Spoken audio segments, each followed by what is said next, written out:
This panel celebrates the work of translation of William Tyndale, whose dates are 1494 to 1536. Christian humanists at this time had a desire to bring the Bible to common people and to counter the clerical ignorance which was evident at the time.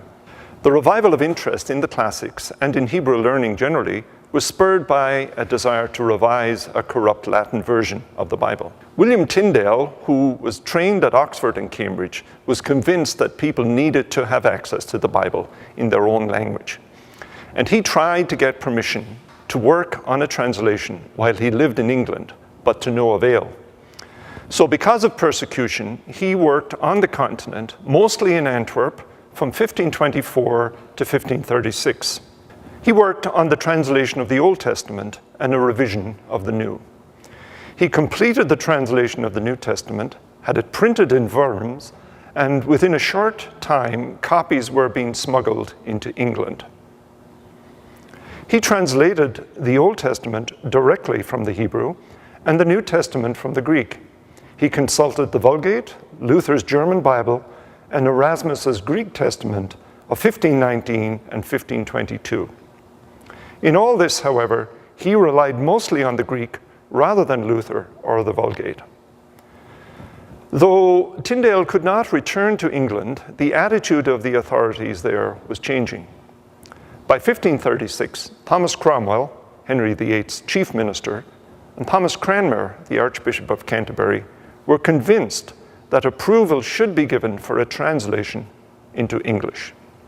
Queen Anne Boleyn accepted a copy of Tyndale's new edition, but the king himself was still hostile. Tyndale was captured, tried as a heretic, and in October 1536 was burned at the stake.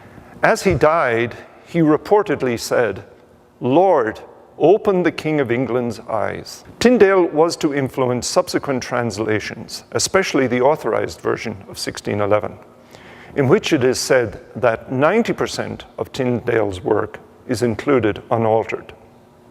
To Tyndale, we owe such common phrases as, "In him we live and move and have our being," "For here we have no continuing city, but we seek one to come." Turning to the panel, on the bottom here shows the printing of the first edition begun in 1525 and completed in 1526. The middle section shows the translation work being conducted while Tyndale was in Antwerp, and you see the background of the city there. The top part shows copies of the work being smuggled back into England in bales of cotton. It is said that the clerical establishment spent £600 buying up copies, as many as they could locate, and these were collected and burned outside St. Paul's Cathedral. Figures in this panel represent the Archbishop of Canterbury and other figures, including Sir Thomas More.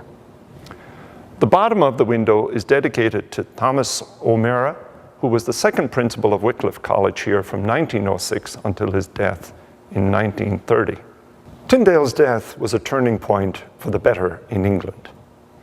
A year after his death, his dying prayer was answered when royal recognition was given to the Coverdale Bible.